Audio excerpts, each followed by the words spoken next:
What happens when one of Hollywood's biggest stars gets ambushed on live television by a host who clearly has an agenda? What you're about to witness is one of the most uncomfortable exchanges ever caught on camera, where professionalism went out the window and things got personal real fast. This is the story of how George Stephanopoulos crossed every line in the book during what was supposed to be a routine promotional interview. If you want to see how far some hosts will go to create drama, make sure you hit that subscribe button and let me know in the comments what you think about ambush journalism. Because what happened next shocked everyone watching. The morning started like any other promotional tour stop for Tom Cruise. He walked onto the Good Morning America set with his usual energy, that famous smile lighting up the studio as he settled into the guest chair across from George Stephanopoulos. The cameras rolled, the red recording lights glowed, and everything seemed perfectly normal for the first few minutes. "Tom, thanks for being here today." George began with what appeared to be genuine warmth. "I know you're here to talk about your latest project, but I have to ask you about something that's been making headlines." Tom's expression shifted slightly, a flicker of caution crossing his features, but his media-trained composure remained intact. "Sure, George, what's on your mind?" "There have been some pretty serious allegations made about your involvement with certain organizations, and I think our viewers deserve to hear your side of the story." George's tone had already begun to take on an edge that hadn't been there moments before. The smile on Tom's face became more measured. "George, I'm here to talk about my film. That's what we agreed on when your producers reached out to my team. I'm not sure what allegations you're referring to, but if you have questions about my movie, I'm happy to answer those." George leaned forward, his posture becoming more aggressive. "Come on, Tom, you're a public figure. These are legitimate questions that people are asking. Don't you think you owe it to your fans to address these concerns?" "I don't owe anyone anything beyond putting my heart and soul into the entertainment I create," Tom replied, his voice remaining steady but with a hint of steel creeping in. "I've been doing this for over 4 decades, and I've always kept my personal life separate from my professional work." "But that's just it, isn't it? Your personal choices affect your professional image. When you're associated with controversial groups, when there are questions about your beliefs, don't you think that impacts how people see your movies?" Tom's jaw tightened almost imperceptibly. "George, what exactly are you trying to accomplish here? We had an agreement about what this interview would cover. Are you telling me that was all just a setup to ambush me on live television?" "I'm trying to have an honest conversation with you." George shot back, his voice rising slightly. "The same kind of honest conversation any journalist would want to have with someone in your position." "Honest?" Tom's laugh was sharp, completely devoid of humor. "There's nothing honest about this, George. You and your producers agreed to one thing, and are now trying to do something completely different. That's not journalism. That's tabloid sensationalism." The tension in the studio was palpable now. Crew members behind the cameras exchanged uncomfortable glances, and even the usually steady hands of the camera operators seemed to waver slightly. George pressed forward, seemingly oblivious to the growing discomfort around him. "I think you're being overly sensitive about this, Tom. These are questions that any responsible journalist would ask. You can't expect to just show up and get softball questions about your movie when there are bigger issues at stake." "Bigger issues?" Tom's voice carried a dangerous calm that anyone who knew him would recognize as a warning sign. "What bigger issues? The fact that I've dedicated my life to entertaining people? The fact that I do my own stunts?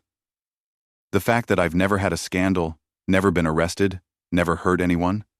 What exactly are these big issues you're so concerned about?" George's eyes gleamed with what could only be described as predatory satisfaction. "You know exactly what I'm talking about. Your connection to Scientology, the allegations about how that organization treats people, the questions about your role in all of that." The words hung in the air like a toxic cloud. Tom's entire demeanor changed in that instant. The practiced Hollywood charm evaporated, replaced by something raw and genuine that rarely made it past his carefully constructed public persona. "Are you serious right now?" Tom's voice was quiet, but it carried more weight than if he had shouted. "You're really going to sit there and attack my religious beliefs on live television? In a country that was founded on religious freedom? I'm not attacking anything. I'm asking legitimate questions that the public has a right to know about." "The public has a right to know about my religious beliefs?" "Really, George?" Should we start asking every guest who comes on this show about their personal relationship with God? Should we interrogate every Catholic actor about the church's scandals? Every Jewish performer about Israeli politics? Where exactly do you draw the line? George shifted uncomfortably in his chair, but his aggressive stance didn't waver. That's different, and you know it. We're talking about an organization that has been accused of some very serious things. Accused by whom?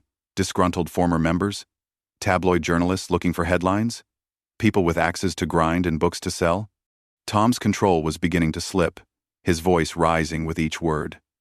You're sitting there repeating gossip and calling it journalism. These aren't just gossip, Tom. There have been documentaries, investigations, testimonies from former members who say they were abused, manipulated, separated from their families. Tom stood up suddenly, his movement so swift and decisive that it caused George to actually flinch backward in his chair. And there it is. You've just revealed exactly what this really is. You're not interested in the truth. You're interested in ratings. You want to create a moment, get a reaction, generate some controversy that will get people talking on social media. That's not true. I'm trying to have an honest conversation about important issues. Important issues? Tom's voice cracked like a whip. The important issue here is that you're a journalist, George. At least, you're supposed to be. And journalists are supposed to have integrity. They're supposed to be fair. They're supposed to honor their agreements and conduct themselves with professionalism. The camera captured every micro-expression on both men's faces. George's attempt to maintain his composure was failing as beads of sweat began to form on his forehead. Tom, meanwhile, seemed to grow larger with each passing second, his presence filling the entire frame as he towered over the seated host. You want to talk about integrity, George? Let's talk about integrity. Tom's voice cut through the studio like a blade, every word measured and deliberate. When my team contacted your producers, what did they tell you this interview was about? George's mouth opened and closed like a fish out of water. Well, we discussed your upcoming film, but we also mentioned that we might touch on other topics of interest to our viewers. Might touch on? Tom repeated, his tone dripping with contempt. That's interesting phrasing. Very carefully chosen. Very lawyerly. Did you tell my publicist that you plan to spend the entire interview attacking my religious beliefs? Did you mention that you were going to ignore everything we agreed to discuss so you could turn this into some kind of inquisition? Tom, please sit back down. We're having a conversation here. No, George, we're not having a conversation. Conversations require mutual respect and good faith from both parties. What you're doing is something entirely different. Tom remained standing, his presence dominating the set. You're trying to ambush me, and you're doing it badly. The host attempted to regain control of the situation, but his voice betrayed his growing desperation. I understand you're upset, but these are questions that people are asking. As a public figure, surely you understand that you're going to face scrutiny. Scrutiny about my work? Absolutely.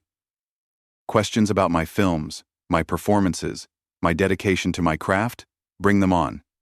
I've been answering those questions for 40 years, and I love talking about what I do. Tom's eyes flashed with genuine passion before hardening again. But what you're doing isn't scrutiny, George. It's harassment disguised as journalism. That's a strong accusation. Is it? Let's break this down, shall we? Tom began pacing behind his chair, his movement controlled but predatory. You invited me here under false pretenses. You agreed to discuss my film, and then completely ignored that agreement. You've spent the last several minutes attacking my personal beliefs based on what you admit are just accusations and rumors. Tell me, what part of that sounds like legitimate journalism to you? George wiped his forehead with the back of his hand, clearly rattled but still trying to maintain his aggressive stance. I think you're overreacting. These are fair questions based on documented concerns about the organization you're associated with. Documented by whom? Show me the documentation, George. Show me the court cases, the convictions, the actual evidence you're basing these so-called fair questions on. Tom stopped pacing and fixed George with a stare that could have melted steel. You can't, can you? Because what you're really doing is repeating gossip and presenting it as fact. There have been multiple testimonies, investigative reports, documentaries that have raised serious questions. Testimonies from people who left the church under bad circumstances and have every reason to make false accusations. Investigative reports by journalists with clear biases. Documentaries made by people who never once attempted to get the other side of the story. Tom's voice rose with each point. That's what you're calling documentation? The studio had gone completely silent except for the two men's voices. Even the usually bustling background activity of a live television production had ground to a halt as everyone watched the confrontation unfold. You're being defensive, Tom. Defensive? Tom laughed, but there was no humor in it. George, if someone attacked your beliefs, your family, your integrity on live television based on nothing but rumors and hearsay, how would you react? Would you just sit there and smile while they destroyed your reputation? I would answer the questions honestly. Then answer this question honestly, George. How much research did you actually do before deciding to ambush me today? Did you reach out to any current members of my church to get their perspective? Did you investigate the sources of these accusations you're so eager to repeat? Did you fact-check anything, or did you just decide that ratings were more important than the truth?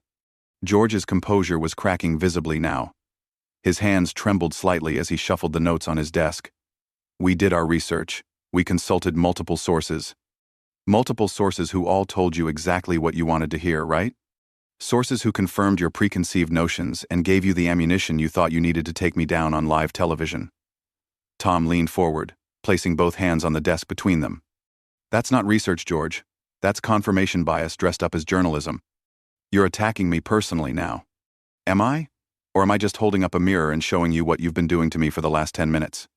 Tom's voice dropped to barely above a whisper, but somehow it carried more weight than when he had been shouting. The difference is, everything I'm saying to you is based on what you've actually done right here in front of millions of viewers. Everything you've said about me is based on gossip and speculation. These aren't just random accusations, Tom. There are patterns. There are multiple people who have come forward with similar stories. Multiple people who were all coached by the same lawyers, all represented by the same agents, all promoting the same books and documentaries. Tom straightened up, his full height making George look small and insignificant in his chair. You know what that sounds like to me, George? It sounds like a coordinated attack designed to generate publicity and make money off of lies. That's a serious accusation. Yes, it is. Just like the accusations you've been making against me and my church. The difference is, I can prove what I'm saying. Can you prove what you're saying? Can you provide one shred of concrete evidence to support these attacks you're making?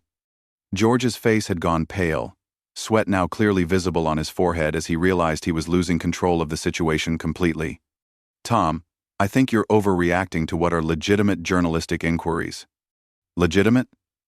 Tom's voice exploded across the studio with such force that several crew members actually stepped backward.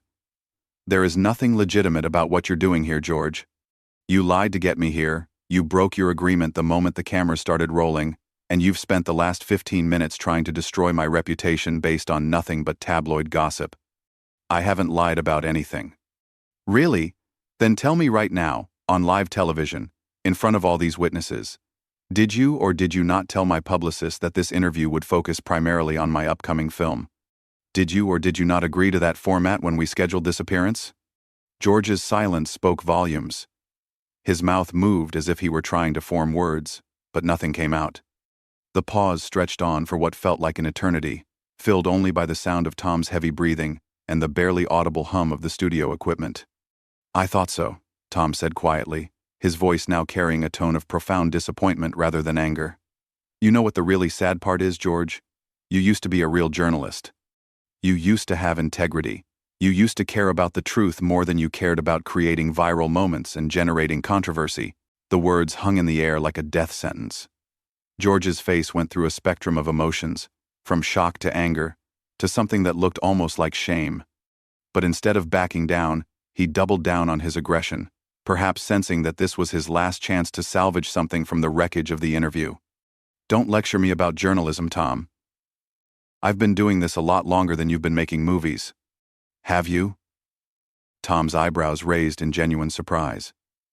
Because what I've witnessed here today suggests you've forgotten everything you ever learned about being a journalist. This isn't journalism, George. This is a hit job. plain and simple.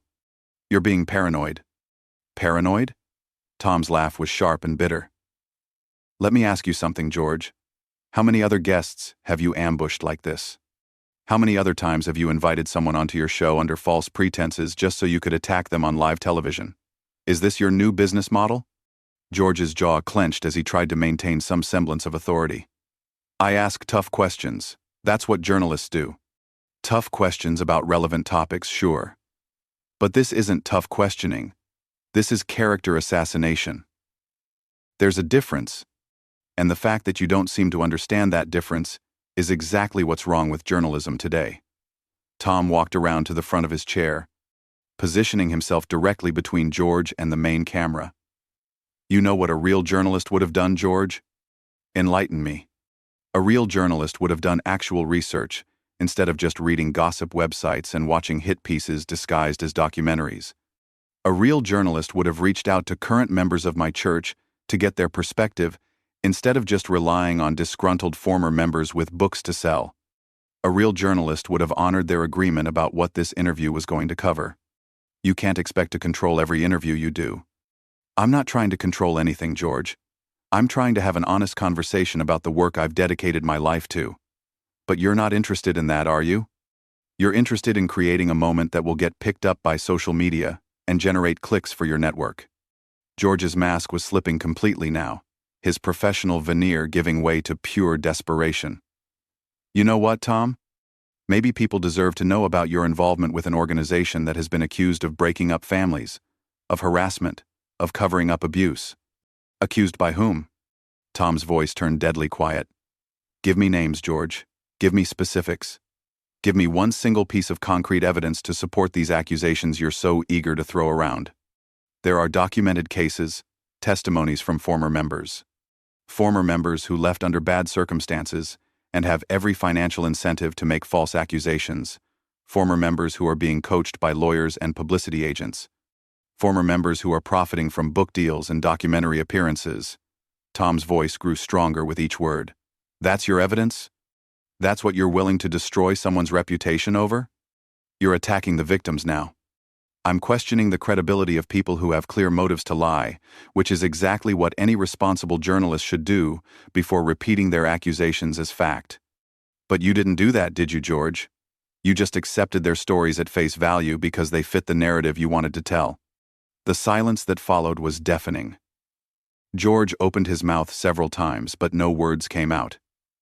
His breathing had become shallow and rapid, and a thin film of sweat covered his entire face. The power dynamic in the studio had shifted completely, with Tom now clearly in control, and George looking like a deer caught in headlights. You know what the really disgusting part is? Tom continued, his voice now carrying a tone of moral authority that was impossible to ignore. You're using your platform, your position of trust with the American people, to spread lies and destroy reputations. That's not journalism, George. That's propaganda. That's enough, George said weakly, but his voice carried no authority whatsoever. No, George, it's not enough. Because millions of people are watching this right now, and they deserve to understand what they're really seeing. They're seeing what happens when someone in a position of power decides that truth doesn't matter as much as ratings. They're seeing what happens when journalism dies and gets replaced by tabloid sensationalism. Tom began removing his microphone, his movements deliberate and final. You want to know what I believe in, George? I believe in hard work. I believe in dedication. I believe in treating people with respect and dignity. I believe in keeping my word and honoring my agreements. I believe in the truth. Where are you going? I'm leaving, George. Because unlike you, I still have some integrity left. Tom dropped his microphone onto the chair, the small device hitting the cushion with a soft thud that seemed to echo through the silent studio. I came here in good faith to talk about my work, and you turned it into an inquisition based on gossip and lies. George made one last desperate attempt to regain control. You can't just walk off. We're in the middle of a live broadcast. Tom turned back to face him, and the look in his eyes was devastating. Watch me. Tom, please, let's start over. Let's talk about your movie like we originally planned. Start over? Tom's voice was incredulous. George, you just spent 20 minutes attacking my character, my beliefs, and my integrity on live television. You think you can just say, "Let's start over," and everything goes back to normal? That's not how this works. I was just doing my job. No, George. You were doing something else entirely. You were pursuing a personal agenda disguised as journalism. You were trying to tear down someone you've never met based on rumors and speculation. That's not your job. That's just who you've chosen to become. Tom walked toward the edge of the set, his stride confident and purposeful. You know what's really sad about all of this? There are real journalists out there doing important work, asking tough questions about things that actually matter, holding people accountable for things they've actually done wrong. And then there are people like you, turning journalism into a circus for ratings. Tom, don't do this. Don't walk off. I'm not walking off, George. I'm walking away. There's a difference. Tom paused at the edge of the set and turned back one final time. I'm walking away from someone who lies to get guests on his show. I'm walking away from someone who breaks agreements the moment the cameras start rolling. I'm walking away from someone who spreads gossip and calls it news. You're making a mistake. The only mistake I made was trusting you and your producers when you said this would be a professional interview about my work. That's a mistake I won't make again. Tom's voice carried a finality that made it clear this conversation was over. The American people deserve better journalism than this, George. They deserve the truth, not tabloid sensationalism dressed up as news. With that, Tom Cruise walked off the Good Morning America set, leaving George Stephanopoulos sitting alone at his desk, speechless and visibly shaken. The cameras continued to roll, capturing every second of the host's humiliation as he struggled to find words that would never come. The silence stretched on until finally, mercifully, someone in the control room decided to cut to commercial, ending one of the most devastating takedowns in live television history. That's what happens when someone with real integrity meets someone who's forgotten what integrity means. That's what happens when ambush journalism meets someone who refuses to be ambushed. And that's exactly why Tom Cruise walked off Good Morning America, leaving George Stephanopoulos to face the consequences of his own actions. What did you think of Tom's response? Was he right to walk off? Or should he have stayed and continued the interview? Drop your thoughts in the comments below, and make sure to subscribe for more stories like this one.